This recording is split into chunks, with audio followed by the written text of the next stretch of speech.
En principio te diría que no. Incluso todos los organismos internacionales que trabajaron y analizaron eso mostraron claramente que como mucho, algunos organismos como el Fondo Monetario o el Banco Mundial dicen, bueno, puede generar trabajo en el corto plazo, pero en el largo plazo, en el medio y largo plazo no generan empleo. Y además basta tener la experiencia argentina y latinoamericana de lo que pasó con la flexibilización laboral, lo que pasó con la desregulación laboral en Europa, que básicamente se generó desempleo, y lo que pasa también es que la flexibilización lleva al aumento de la precariedad y al aumento del trabajo no registrado. Y es casi una asociación directa entre una precariedad y malas condiciones de trabajo, no solo en términos de condiciones de trabajo, sino en salarios, y sobre todo que la precariedad es una modalidad de contrato de trabajo que no tiene protección social, no tiene seguridad, no tiene acceso a salud. Entonces afecta no solo al trabajador que está en una situación precaria, y él y su familia quedan sin protección laboral, social y familiar, sino que también afecta a las empresas que trabajan con regularidad y cumpliendo la legislación, y además afecta al fisco, porque el trabajador que no contratado formalmente no aporta, con lo cual también es una reducción de ingresos fiscales al Estado.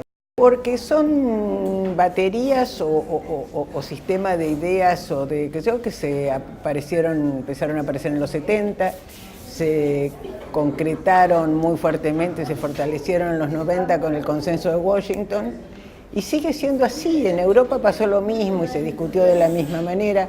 Lo que pasa es que Europa tiene pisos de protección social mucho más altos que los nuestros. Entonces, nosotros pensemos que cuando terminó el periodo de flexibilización, mira, hay un cuadro que había hecho una colega mía, que había marcado exactamente cómo a disminución de aportes patronales subía así en una tijera perfecta la precarización, y así subió también el desempleo. Y esto es serio. A ver, lo que genera empleo es el crecimiento económico bien, con un Estado bien articulado. Ninguna ley de flexibilidad genera empleo. Tuvimos experiencias en la Argentina, tuvimos muchos momentos de crecimiento económico y de no creación de empleo. La creación de empleo no está vinculada solo al crecimiento económico. El crecimiento económico es una condición necesaria, pero no suficiente, porque es muy difícil crear empleo sin crecimiento económico, salvo que sea solo planes o programas que dependen del Estado. Pero el crecimiento económico tiene que ser también en sectores que generan empleo, que ayudemos a generar las capacidades y competencias de los compañeros para que puedan acceder a los sectores que generan empleo. Y por eso se habla de una estrategia de tipo schumpeteriana o de tipo keynesiana en la creación de empleo, ¿no? Y hay que preservar de alguna forma los dos, que creen empleo sectores que ocupan mucha mano de obra y sectores que son más innovadores, que ocupan mano de obra de calidad y que permita tener mayor competitividad e innovación. Porque son aquellos sectores que creen que un buen Estado es un Estado chico, y cuando en realidad es todo lo contrario. Un Estado tiene que ser regulador, tiene que ser proactivo.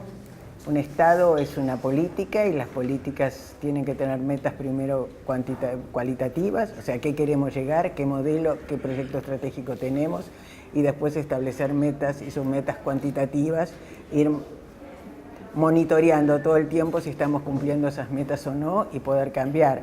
O sea, y eso significa tener políticas específicas para el cumplimiento de las metas que se fija un Estado.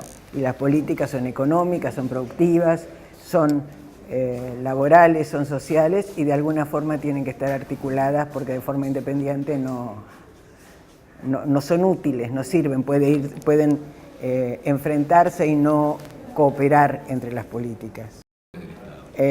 Primero, las organizaciones sindicales son una herramienta fundamental de defensa de los intereses de los trabajadores, porque básicamente defienden colectivamente y no depende de la capacidad de un trabajador individual para defender su salario o sus condiciones de trabajo. Segundo, porque siempre el trabajador es una parte del trabajo que es el más débil, ¿no? Para eso se crea el derecho del trabajo, para proteger a los sectores más débiles. Y en ese sentido la negociación colectiva, que es un sistema institucionalizado de establecer salarios y condiciones de trabajo, implica a los trabajadores y a los empleadores. El Estado en realidad cumple un rol más de homologador o de facilitador del diálogo si hay mucho conflicto. Pero el Estado tiene un rol, eso no quiere decir que podamos tener ni un Estado ineficiente ni un Estado elefantiásico. El Estado tiene que ser eficiente, tiene que poder cumplir sus objetivos. Eso significa un monitoreo permanente del Estado y una capacitación fuerte del personal que trabaja en el Estado.